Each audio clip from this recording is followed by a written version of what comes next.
si me pongo un poquito subjetivo, que tiendo yo a veces. Nosotros teníamos dos preguntas que responder, que no se nos están. Vale. La primera, paralizar las privatizaciones en curso, centrados en el cómo paralizar las privatizaciones en curso. Por un lado, se planteó un poco la preocupación general de que las acciones requerían un gran apoyo popular o una gran masa social para ser verdaderamente efectivas. Y dentro de eso se planteó la posibilidad de la consulta o el referéndum. No se llevan a concretar los términos, pero el retomar un poco el concepto de hacer una gran consulta popular a este respecto. Luego se hizo incidencia en que es importante, si se quiere criticar con un sentido, identificar quién es verdaderamente el enemigo que tenemos enfrente. Para luchar contra la privatización del canal de Isabel II no tiene ningún sentido apelar a la Unión Europea porque es de la Comunidad de Madrid. Pero, por ejemplo, a la hora de luchar contra Bolonia, el responsable no era el Estado, sino la Unión Europea. Entonces ahí trabajar en que realmente sean visibles los responsables concretos de cada desmán. Posteriormente, potenciar la labor de control de las empresas privadas. El tema de desenmascarar, fiscalizar todo lo que hagan, sacarlo a la luz, y también a este respecto el tema del sabotaje. ¿Sí? Un compañero incidió en el asunto de que hay tantas empresas ya que se han privatizado que no es solo reivindicar lo público, sino también, una vez que se ha privatizado, seguir estando en contra de eso una vez que sigue siendo privado, porque las empresas privadas, por desgracia y de momento, cada vez son más que las públicas. Por otra parte también, el tema de búsqueda de modelos públicos o alternativos que ya funcionan en otros lugares. Si mal no recuerdo, esto iba por un lado por el tema de que lo público sí, pero que también hay que preocuparse de mejorarlo, y por otro lado el investigar otro tipo de alternativas que a su vez sean desarrollables paralelamente a lo que vamos a denominar la economía del sistema, por llamarlo de alguna manera. Por otro lado, la creación de organismos independientes que regulen estas cuestiones. Cuando el poder, digamos, alude a organismos independientes, es un cinismo lo de llamarlos independientes. O sea, el reivindicar, digamos, el hecho de que haya verdadera independencia en las instituciones de arbitraje y de todo este tipo de entes intermedios que teóricamente para algo están.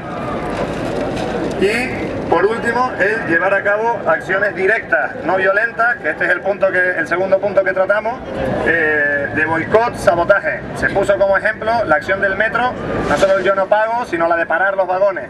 O sea, es ese paso más de boicot material a la empresa privada o a la agresión contra la empresa pública.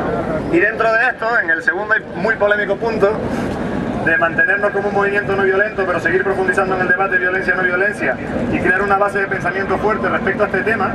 Por un lado, dentro de la voluntad, creo yo, corregirme si me equivoco, dentro de la voluntad de ir un poquito más allá de la simple manifestación de un descontento, se propusieron una serie de medidas. Por un lado, acciones creativas y muy visibles con impacto social. La compañera que lo proponía al hilo de la guerrilla poética como una variante de la guerrilla urbana, un poco todo el concepto de las performances, de las acciones visibles que muchas veces tienen un contenido de violencia en términos de subversión, pero no suponen daño físico contra ninguna persona. Hablaba, por ejemplo, de Peña que había sacado yogures de un supermercado para repartirlos en el Bronx, pero que había empezado haciendo cosas mucho más cerca de lo performativo y de la tradición de la performance.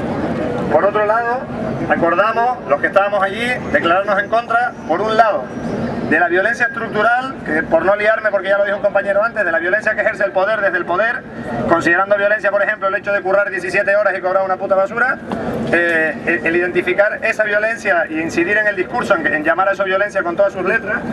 Y por otro lado, nos declaramos también en contra de la violencia física ejercida contra seres humanos que tienen la capacidad de padecer dolor, por definirlo de alguna manera. Pero sí a otras dos cosas, que son la desobediencia civil y la no cooperación.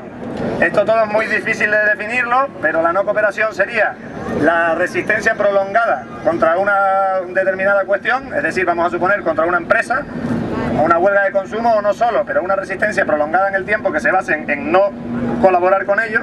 Y por desobediencia civil, lo voy a tener que hilar con el otro punto, hicimos una diferenciación entre los fines y los medios, que la considerábamos necesaria. Es decir, todos los allí presentes estuvimos de acuerdo en que la desaparición de la violencia es un fin. pero un fin como tantos fines que tenemos, como la justicia social o como el final del hambre.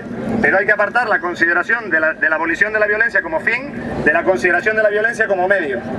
Dentro de la consideración de la violencia como medio fue donde surgió la cuestión de la desobediencia civil, porque sí que pusimos el acento en la necesidad de desobedecer al sistema y de colocarnos al margen. Dentro de eso se citaron las huelgas puntuales de consumo, el tema de las cajas económicas de resistencia que son necesarias para que la desobediencia civil sea factible y no quede solo en palabrería. El realizar acciones directas, acciones digamos un poco más polémicas, pero con un sentido estratégico. Hubo una reflexión también, sí abiertamente en contra de la violencia por la violencia, porque de cualquier manera o sin cabeza ni medida ni control. En el momento es muy difícil definir la violencia, no me veo capaz de sintetizarlo, pero en el momento en el que vaya a ver que pasa una raya, incidir en que tiene que ser de una manera planificada, controlada y con un sentido muy concreto de qué se pretende conseguir y no con alegría. Y luego se hizo una reflexión en torno a que no existe una institución más violenta en el mundo que el Estado, en tanto que en ciencia política el Estado se define en sí como aquello que tiene el monopolio de la violencia. Un Estado que no tiene el monopolio de la violencia deja de ser un Estado. Entonces, incidir muchísimo, independientemente de lo que pensemos en concreto sobre el Estado, que eso es muy largo de debatir, pero sí en que la principal fuente de violencia en sí es el Estado. Y un poco por aquí fueron los derroteros de todos. Vale. Un placer.